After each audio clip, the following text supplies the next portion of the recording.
Rockport study abroad programs as an undergraduate. I did the University of Canterbury in New Zealand.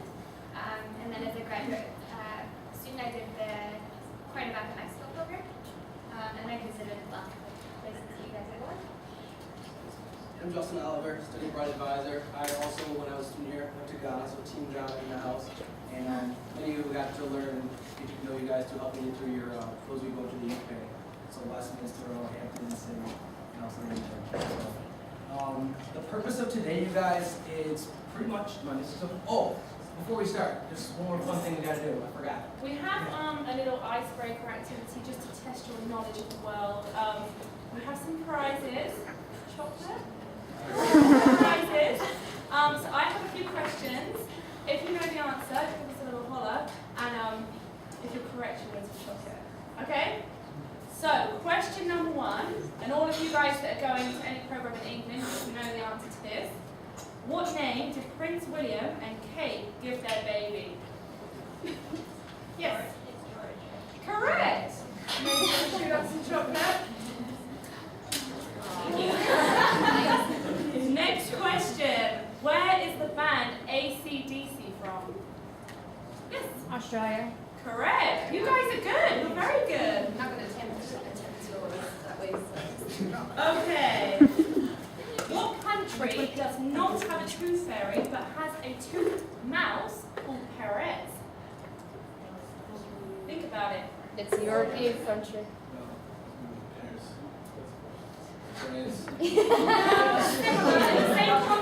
Same continent.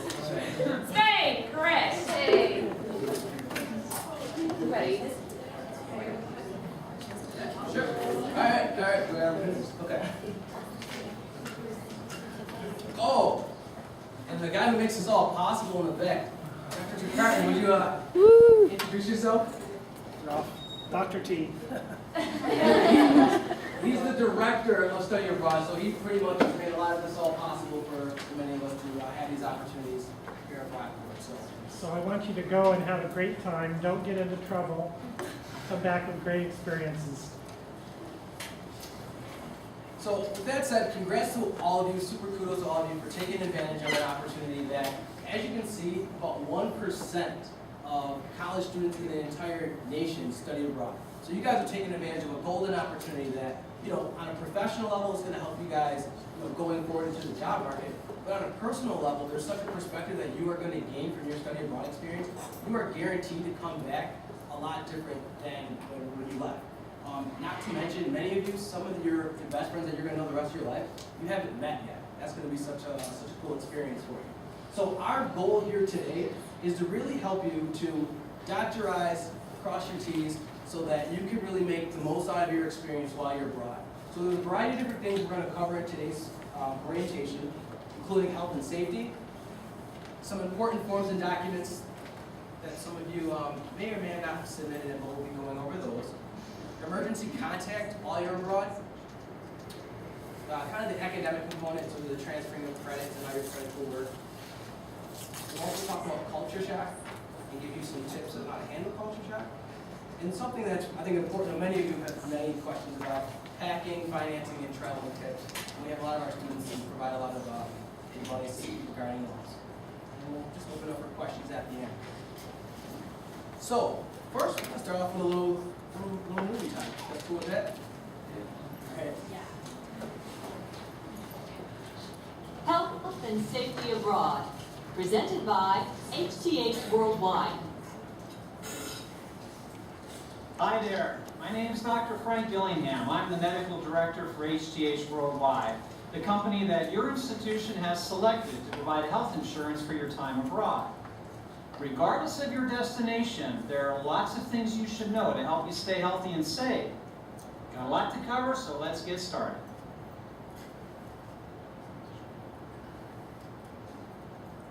And don't you guys worry, we are going to talk about alcohol. Illegal. We're going to save that for a little later, so don't worry, we're going to talk about it. Prescription We're not drugs. going to look that easy. If you take prescription drugs, make sure you pack enough for your trip, but also learn the local name of your medications and where they might be obtained. As an HTH Worldwide client, you will be able to find the country-specific names and available dosages of commonly prescribed medications on our website or by using M-Passport, our award-winning digital application for most cellular devices. Pharmacies around the world have various ways of being identified, maintain different hours, and may or may not be up to Western standards. Some medicines for ADHD, such as Adderall and Ritalin, with their stimulant content, are illegal in many countries, while other medicines, such as Keppra for seizures, are simply not available. Make sure that your prescription drugs are kept in their original labeled containers, rather than in unmarked pill boxes. Unmarked drugs are occasionally confiscated by local authorities. Well, it's also helpful to take a prescription for your eyeglasses or contact lens.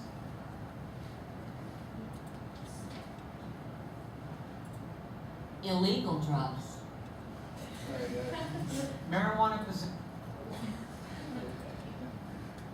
Hopefully we don't have any problems with that. Alright. So let's talk about health and safety. Just some tips for you guys to all keep in mind when you're going abroad. First and foremost, it's very, very important for you to meet with your healthcare provider, your physician, before you go abroad. Especially for any of you that maybe have any prescriptions that you might need to have stocked, or you might need your doctor to give you a kind of a generic version of, so you can kind of have a name of how to go about getting it while you are abroad. That's very key, and that's very vital for you to make sure that you take the time to look into. Additionally, on one of the health forms that we provide you with, you guys are able to list any allergies that you may have. It's really important that you be upfront about that, so that we could be aware of it, but also that any program that you're taking advantage of, the faculty member, for example, can be aware of that as well. CDC website is a great website for you guys to all check out. Some of you, for example, going to Ghana, it's a website for you guys to check out in terms of learning about maybe vaccinations that you might have needed, or recommended shots and things of that nature. Now, how many of you are planning to cross off some places on your bucket list and do some traveling while you are abroad? Okay, this is very important. Please make sure that you take advantage of registering your travel plans with the U.S. Embassy.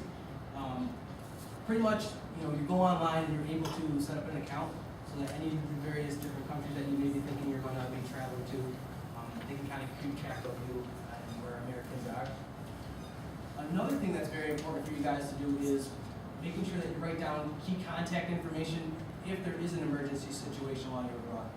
During a lot of your orientations at your school, they'll provide you with some of the study abroad contacts for you, but making sure that you have that on your person with you, just in case you do run into any type of emergency situation during your program.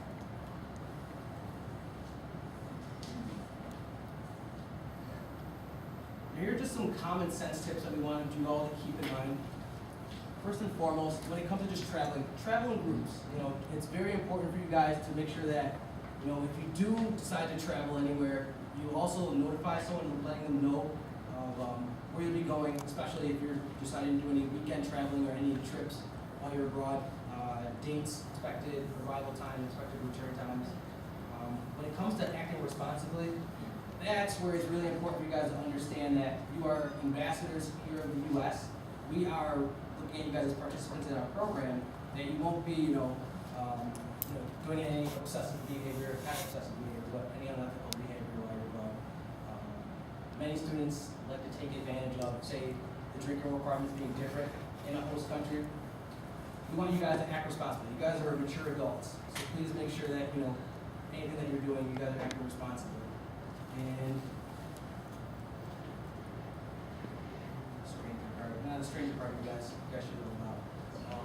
Stranger danger. And anything you guys want to add about that? The safety aspect of it?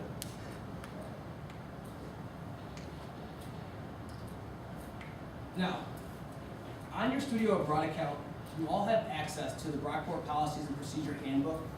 Now, when it comes to behavior while abroad, remember, you guys are liable to the laws of any specific country you're in. Just because you're going abroad as a citizen of the U.S. doesn't mean that you have a free pass to use YOLO as your excuse for getting into any unethical behavior. Okay, you guys?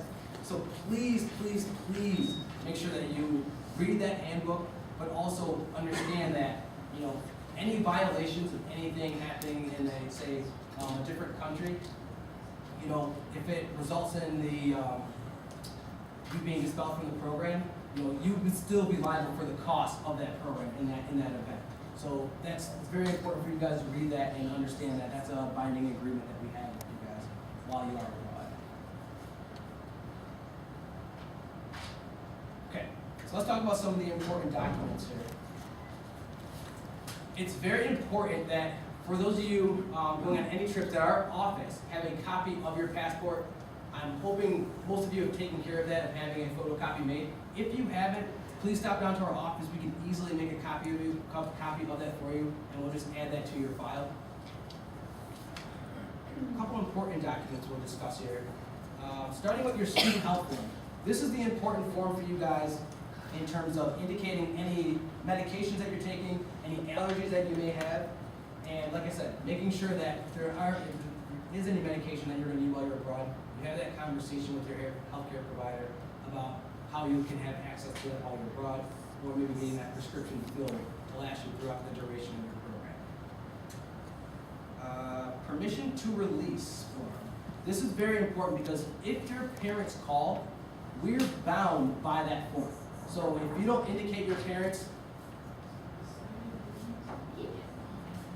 come and join the fun.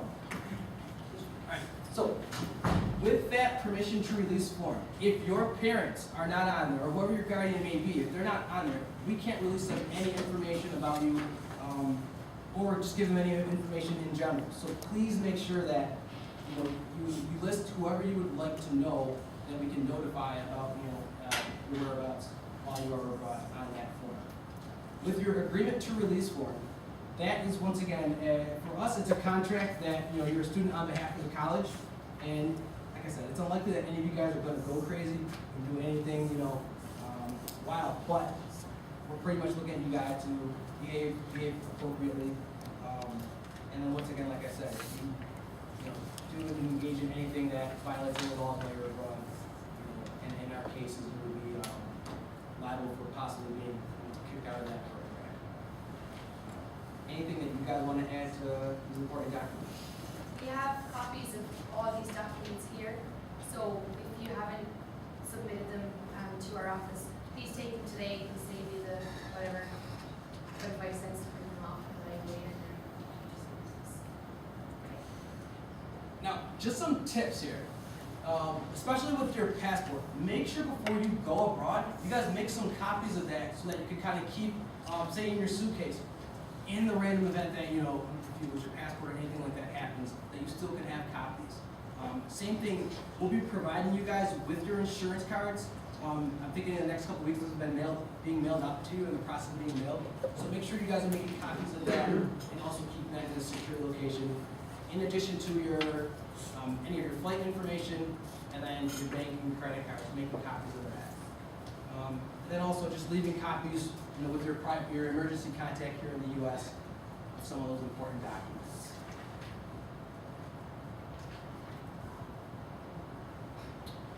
Next I'll have Lindsay talk about just emergency contact procedures. So some of this information is on the pre-departure information form that you guys have. Our contact information, though, if you have a pen, you can mark this additional number down in that section, this 585-395-2222 number. Our office is right up there. Our office hours are Monday through Friday, 8:30 to 4:30.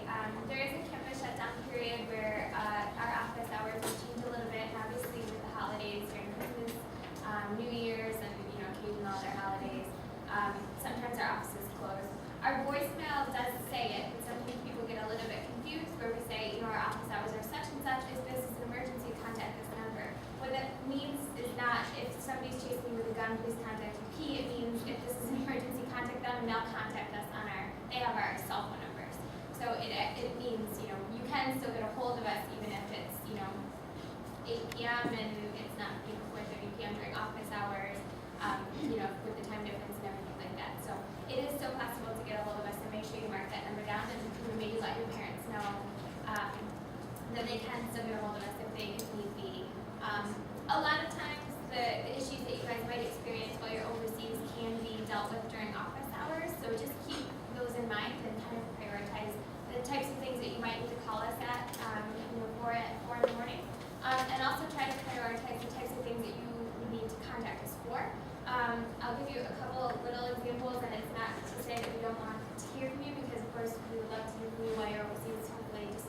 having a great time. But occasionally we'll get phone calls, I actually got a phone call that it was snowing in Oxford and the person hadn't been there to shovel outside the front door yet. Well, if you think about it, it's nice, but our office, I don't have much control over, the snow plowing system in Oxford. It's a very far removed, I'm in Rockport, New York. It's just a far removed phone call to make. So the complaint was made, but there was not much I could do at that point. So it's just kind of keeping in mind the most direct line of getting your problem taken care of. So if the direct line, if you're having a problem with your class, maybe the direct line is not to call Justin because he's your advisor for Roehampton. Maybe the direct line is to actually speak with the professor of the class that you're taking. Maybe the direct line is to speak with the study abroad advisor at the university that you're studying at. Certainly, if you're on a faculty-led program, the direct line of communication is going to be the faculty member leading that program. We're more than happy to help. The emergency line is there, but just kind of keep in mind who you're calling and what you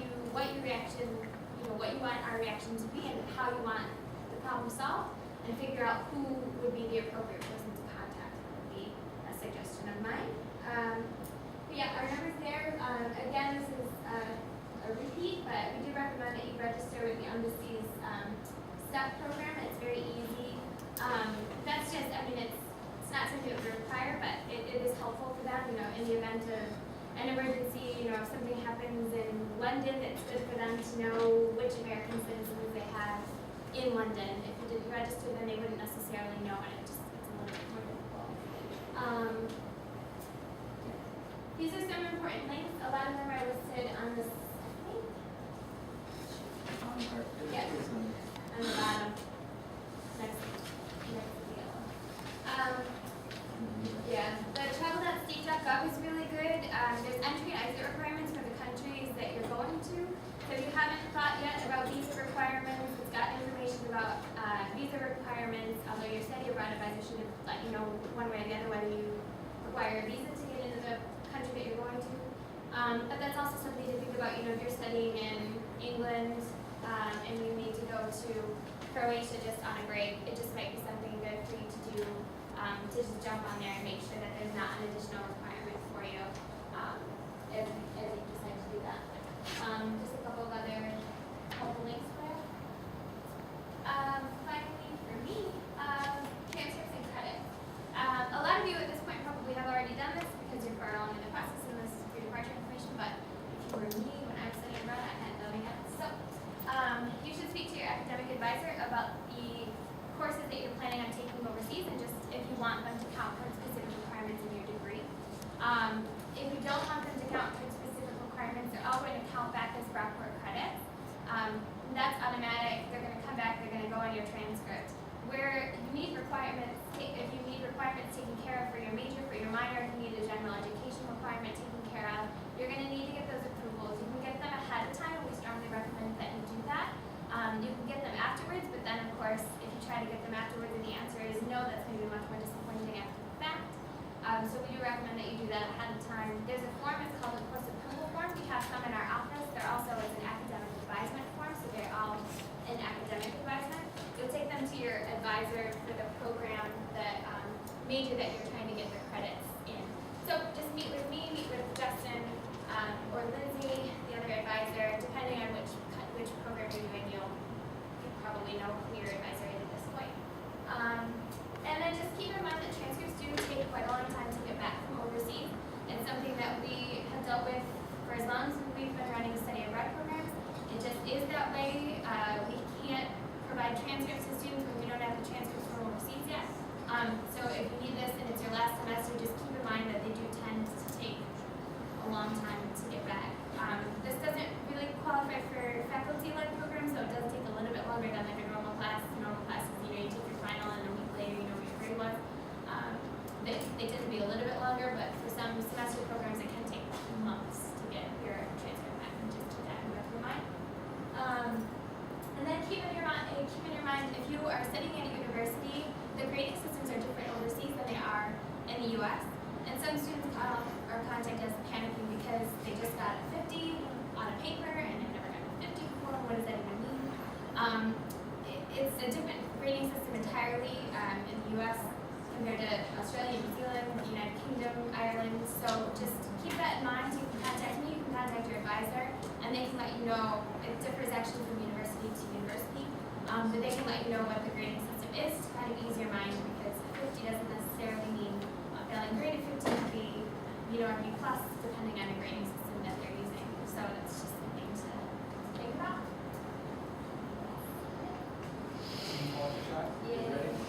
Yeah. Okay, so I'll do my best to talk to you a little bit about culture shock. You know what culture shock is, do you? Yeah? Alright, a little bit. I'll give you an example. I arrived here in August 2012, and it was about 88 degrees Fahrenheit, which is close to 40 degrees Celsius, and you can tell I'm not a lover of the sun. I was coming to somewhere near New York City, I had no food, and I thought, oh, I'll walk, because in Ireland, I walk everywhere, because everything is like 5 minutes away. So I walked to Walmart from Rockport campus.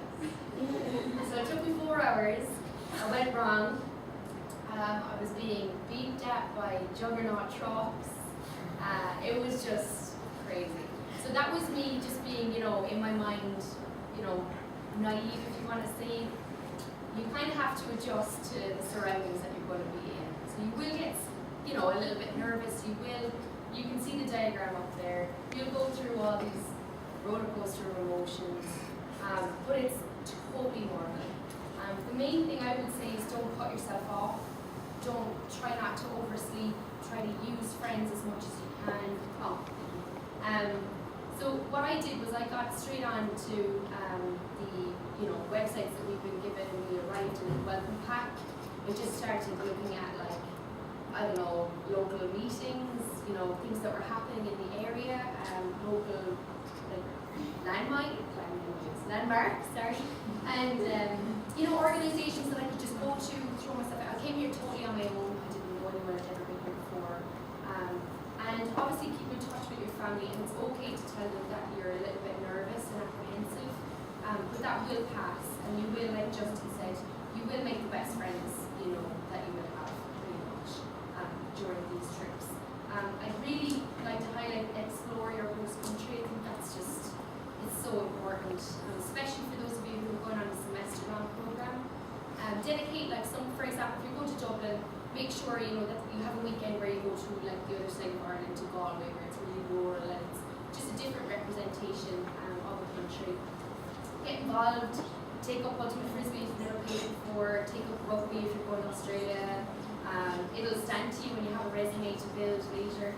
And obviously, keep in touch in this age of Skype and FaceTime and all that kind of good stuff. It's good to keep in touch and still have a connection with them.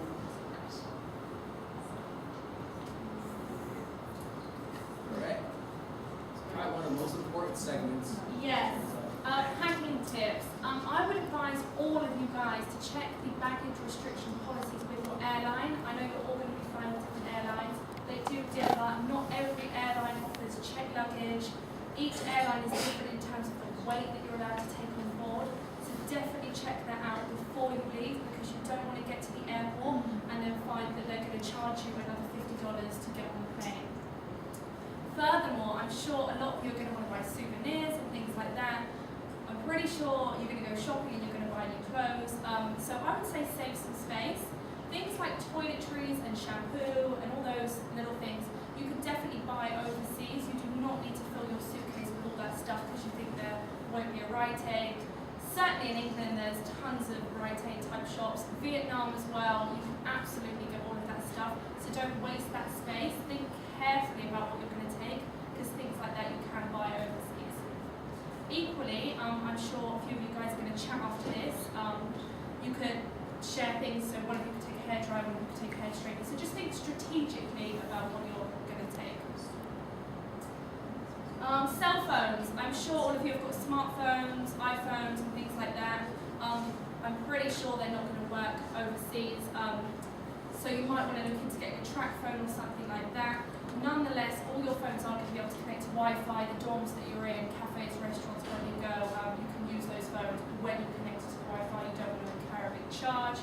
When I was in Vietnam, I just connected the Wi-Fi in the program house and I was fine.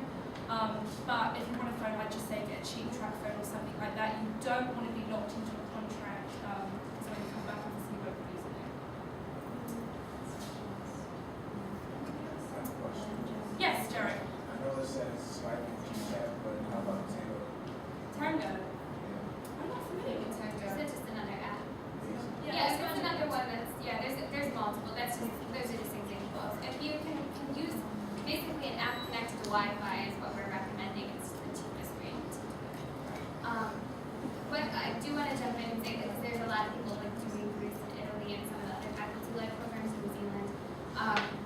You are responsible, you're the only one that's going to be responsible for carrying your bags. Your faculty leaders are not just going to help you carry your stuff. So just keep that in mind as well. I know it's hard not to look at an outfit when you're packing and feel like I might at some point in 4 weeks want to wear this because I do that. But pack and then cut it in half is what I always try to do when I'm traveling. You're gonna have to carry this stuff. You're gonna have to pack and unpack, especially with Greece and Italy and those programs that are moving around. You're gonna have to pack, unpack, and so the less you have, the more kind of happy you're gonna be with yourself as you do it. And I say this at every orientation, but I have exploded every hair straightener that I've ever taken overseas. So I just recommend if you're just going for a short time, you can do it.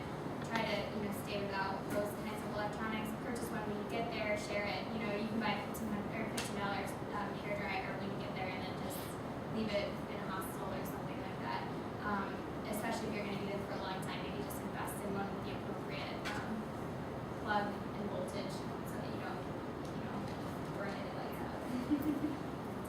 I have one additional thing for both of you. We're going to Greece and Italy. For Western Europe, it was kind of the same thing. We did a tour.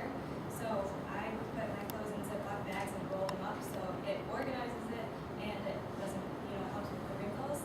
And then I could put my dirty clothes in there so they wouldn't like stick up in the suitcase after 3 weeks. So that's what I'm thinking about.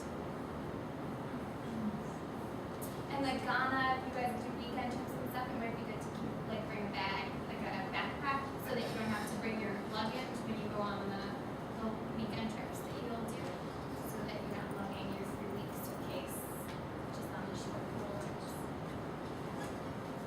That's a good idea if you're doing a semester program too, just like a backpack or a weekend bag, so that if you go overnight or a weekend trip or something like that, you don't have to bring your bag.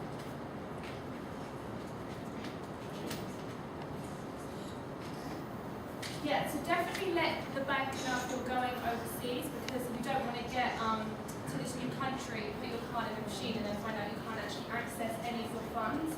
So let them know so then they're aware of the fact that you're going to be making transactions overseas.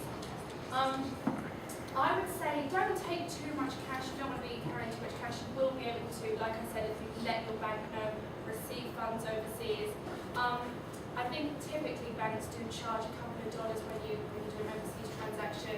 I know my bank does, so when I use my English card in the ATM, it charges me £1.50 to my home bank and then $3 to the bank here. So maybe when you get there and when you've arrived, take kind of bigger chunks of money out then to avoid having to incur those fees each time, and then you could leave some of your money that is safe at home or something like that. Some other advice too, like for those of you going to Ghana, don't bring traveler's checks. They don't work when you're over there. So another thing too, for somebody going to like the UK, you might want to see if your bank will allow you to exchange money before you go. So you have a little bit of startup pounds. So when you get to the airport, you're just hungry or something like that, you kind of get your start and you can convert money over to cash later, just pull it out of the ATM.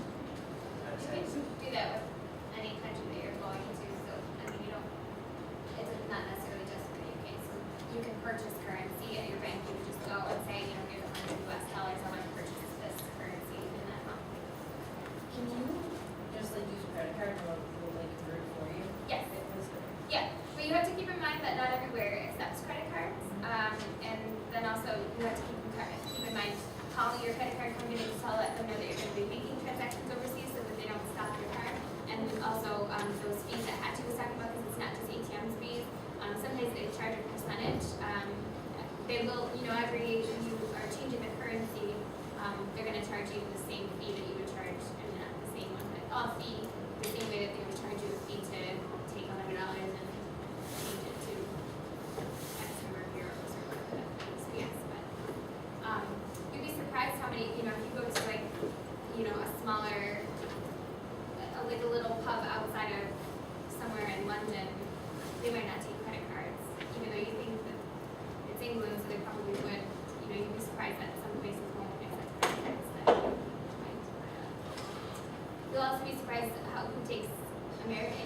Ghana at the market, they'll happily take US dollars, but you're probably paying more for what you're getting.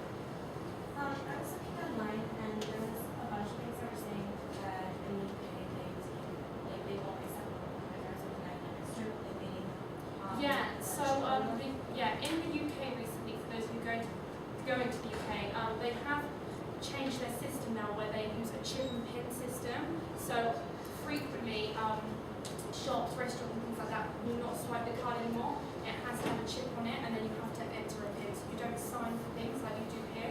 You always enter a pin. Yeah, so that's something to Yeah, and then our cards don't really have this. You could ask the bank that you used if they, like, just let them know that and ask if they have that as an option on the cards, but yeah, that's not.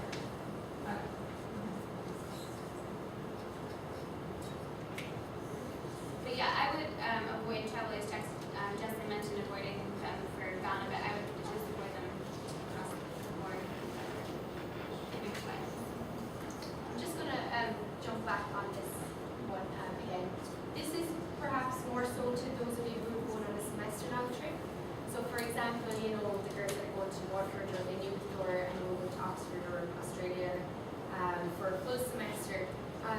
It's not a bad idea to budget, obviously. This goes without saying, I'm sure, you know, none of us are rich here, but it's good to, you know, put aside and say, okay, I'm hoping for a weekend in Paris. I'm estimating €350 for 3 days or something like that for staying in a cheap hostel or something. Because I even found it myself here, when you get here, when there's a difference in the currency, you're going to want to, oh my God, you know, a brand new rugby shirt that's got New Zealand rugby team, I want to buy that straight away, $60 gone. You know, oh, I need this, I need that, and all of a sudden, you know, your funds will start to deplete. So just have it in the back of your mind that, okay, maybe I should just keep that $50 or even if you're going to Vietnam or something, maybe not to buy all your souvenirs within the first week, maybe keep that towards the end of your trip. And as Lindsay covered, you know, visas, if you're going to another country, especially those of you who are going to Europe, if you are, you know, going to a different country just for a weekend, just double check that you're not going to need an additional visa or some kind of a clearance to get through customs in that country. As I said, learn about the host culture. It might be something completely different. For example, I've never been to Ghana, but I imagine that the culture is going to be totally different. It's going to be amazing. So just immerse yourself fully in it. Whereas, set your goals. Okay, so what do I want to do out of this trip? Do I want to find a husband? No, so for example, if you're going to Australia and you want to see like the Sydney Opera House, make that a goal and make it happen. You know, because sometimes I find even here, I'm sure you know we all do, like the months go by before you go to New York City or before you go to Toronto or before you go visit friends. So make sure that you have those goals set in stone because the weeks will fly by. I can promise you that much. Be a good ambassador, you know, as Justin said, kind of act responsibly. Just because you're on to study abroad, and that goes for me as well, doesn't mean that you know, you can kind of look around because your visa, you know, you are on a visa and that can be revoked, unfortunately, if something major happens. And communication plan, I think that's just, again, if there's an emergency, you know, who do you text or any questions on those kind of things? Be flexible as well. I'm sure you guys are going to make friends there that are going to want to take you to all these different places. Say yes to everything. Just be really Not flexible. necessarily. Within reason. Don't say Straight it. Perfect. But just be open. That's what I'm saying. Just be open to new experiences. And also with communication plan, make sure you guys contact your parents, your loved ones, letting them know that you got there safely. Whether it's via phone, whether it's email, Facebook, Skype, you know, because a lot of times you guys might go a couple of days before you make contact with them and they're kind of calling us, wondering what's going on. So please make sure when you actually get please there. do that. Especially when you're getting there during Christmas and moms are calling us, so where's my kid? Oh my God. Because I know when you get there and you arrive and then somebody scoops you up and all of a sudden you're in orientation, you've met like 6,000 really awesome people and you're just like all over the place. It might be difficult to remember that you actually have your name back home, so just, you know, send a big drop a message or something. And speaking of Facebook, you know, just to, this is just my advice, but try to remove yourself a little bit. So I mean, if you're spending your entire time just like connecting with, connect, so that people know that you're alive and all of that. But really immerse yourself in the experience that you're having. You don't want to spend 24/7 posting every picture that you've ever taken so that everybody knows exactly what you're doing. It's really kind of live in the moment and experience what you're experiencing for yourself, so that you have those memories and you're not just having the memories from behind a cell phone or behind a laptop. And make sure that you're not spending every night sitting at your computer, and just make sure that you go out and have these experiences and have things that you can talk about and talk about in avenues to take in an interview, or stories to tell and things like that. So that's just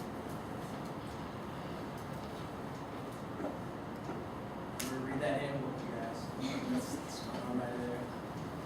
Other than that, we'll just open up for any questions you guys may have that we didn't address. It's kind of a weird question, but like, where do you do laundry? Like, I guess it depends on what you're saying. Like, I'm saying with family, like, they do laundry in your house, or Yeah. you go to laundry or, I'm friends. great. Yeah, usually they have the families will do your laundry for you. Yep. Well, for those of you going to Ghana, I can tell you laundry, there's two ways you can do it. You can do it yourself, so you want to buy soap and bring it with you. Or they have staff there that will fill out like a form and they can do your laundry. But it was common for many of the students